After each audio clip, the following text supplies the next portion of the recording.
Bonjour Jean-François Bodin. Bonjour Nicolas. Alors l'actualité judiciaire a été très dense cette semaine, on vient d'en parler avec Frédéric Joncheret.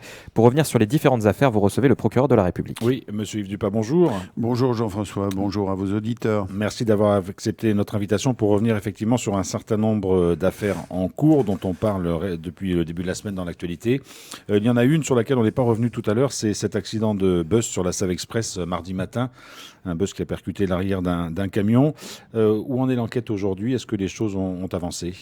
Alors cette enquête a donné lieu à l'ouverture d'une information judiciaire hier après-midi.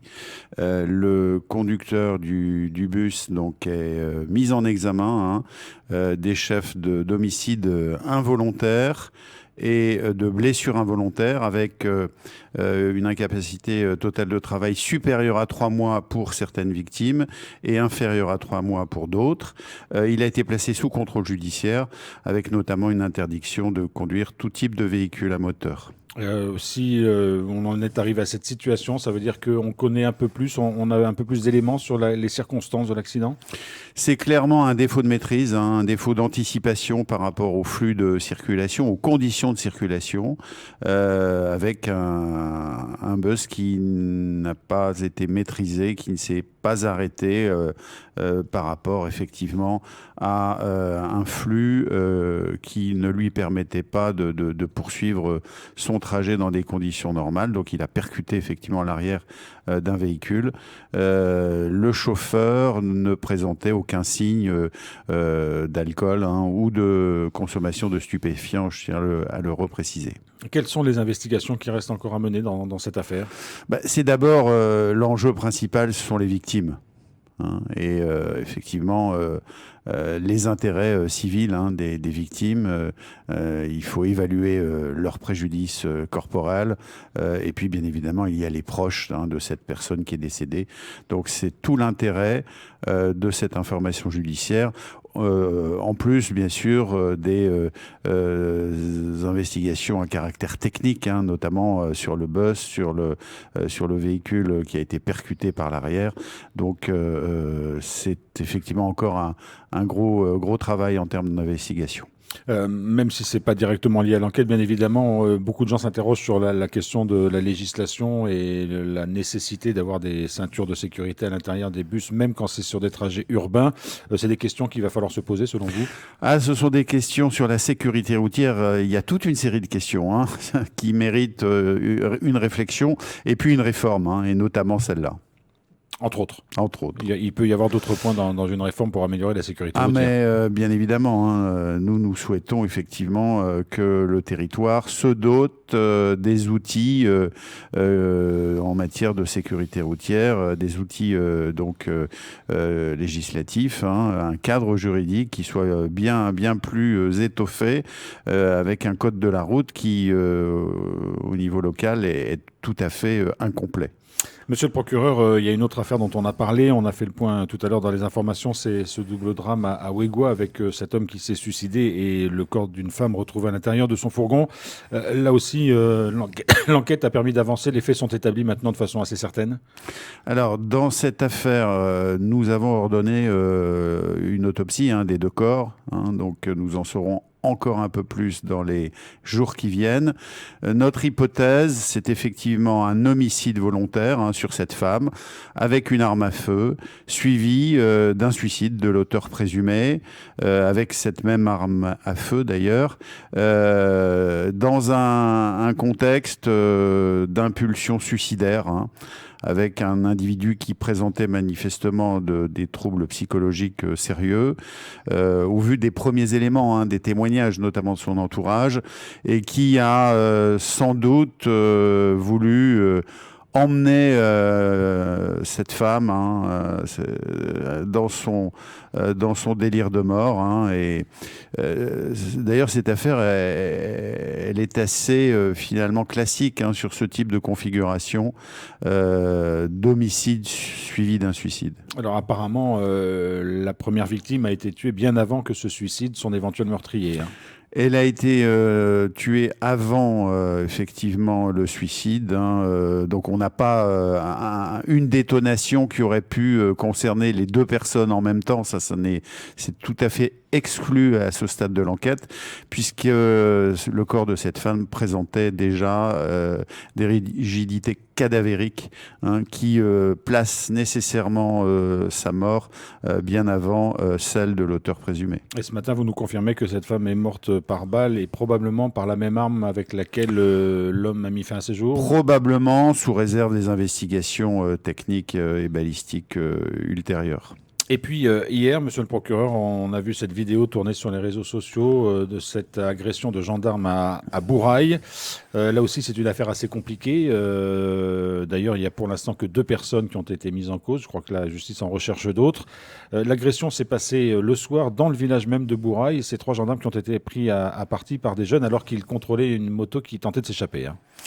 Alors c'est tout à fait cela. Moi j'ai tenu à faire un communiqué complet sur cette affaire, parce que nous avons une vidéo qui est tout à fait partielle et qui peut être déformante.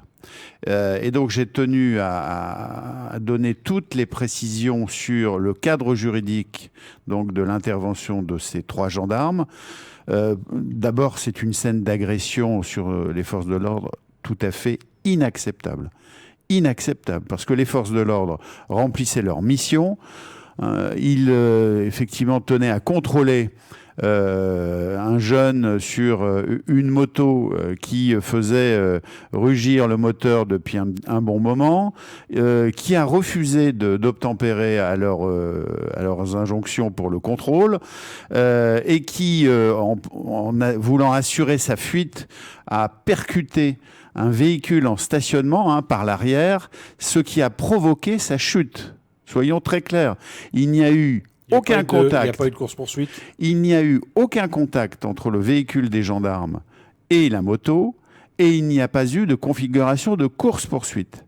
Le véhicule des gendarmes suivait effectivement cette moto, mais à distance, je tiens à le redire, et la chute de cette moto, enfin de ce conducteur sur sa moto, est liée à cette collision avec un véhicule en stationnement. D'ailleurs, nous avons la plainte de la propriétaire du véhicule qui a été dégradée lors de cette collision. Et les gendarmes, finalement, que font-ils? Eh bien, les gendarmes, ils s'arrêtent. C'est surtout ce qui s'est passé après. Bien sûr, les gendarmes s'arrêtent. Non, il fallait bien comprendre ce qui s'était passé avant aussi. Et là, je souhaite être vraiment dans la plus grande objectivité. Et les gendarmes, suite à cette chute, s'arrêtent. L'un des gendarmes met tout de suite en protection ce jeune qui est tombé, qui est blessé. Et ces 3 gendarmes essuient des jets de pierre, des coups, des insultes, certaines insultes d'ailleurs à caractère racial, il faut le dire. Bref, effectivement, une agressivité totalement inacceptable. Et donc nous recherchons bien sûr, nous avons pu interpeller ce jeune qui est un mineur, qui n'avait rien à faire ni sur cette moto, ni sur Bourail d'ailleurs, au vu de cette interdiction judiciaire de sortie la nuit. Et nous recherchons bien sûr les auteurs de ces actes de violence qui sont inacceptables. Nous en avons effectivement déjà entendu un, et nous tenons effectivement à poursuivre cette enquête avec toute la diligence et toute la fermeté.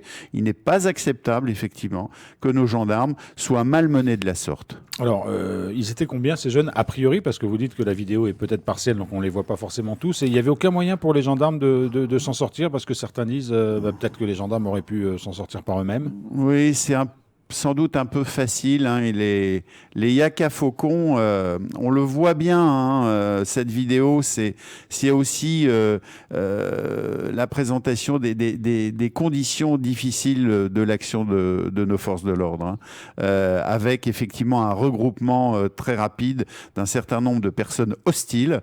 Donc nous avons au moins 3 auteurs de ces actes de violence, et donc une difficulté effectivement pour les gendarmes à rester sur les lieux, à poursuivre cette assistance auprès de ce jeune. Alors les pompiers sont intervenus très rapidement, je tiens aussi à le préciser. Mais c'est toute la difficulté d'intervention des forces de l'ordre dans certaines situations qui sont très délicates, où ils s'exposent eux-mêmes. Les pompiers n'ont pas été pris à partie, eux, lors de leur intervention? Non, manifestement, non, je n'ai pas d'informations en ce sens. Sur ces violences sur les forces de l'ordre, hein, nous avons quand même dénombré en 2022 290 procédures. 290 procédures, 67 gendarmes blessés. Et donc, ce sont des faits qui sont inacceptables. Monsieur le procureur, en quittant ce studio, vous vous rendrez au commissariat de police à Nouméa, commissariat central, pour cet hommage national à laquelle s'associent les policiers de Nouméa après les 3 collègues qui ont été tués en métropole à Roubaix dans un accident de la circulation. Ces moments sont importants? Ces moments sont importants. C'est effectivement l'expression de notre soutien aux forces de l'ordre. Et dans ces circonstances tragiques, je tiens absolument à assister à cette cérémonie. Monsieur le procureur de la République, merci beaucoup d'avoir été notre invité ce matin. Merci à vous.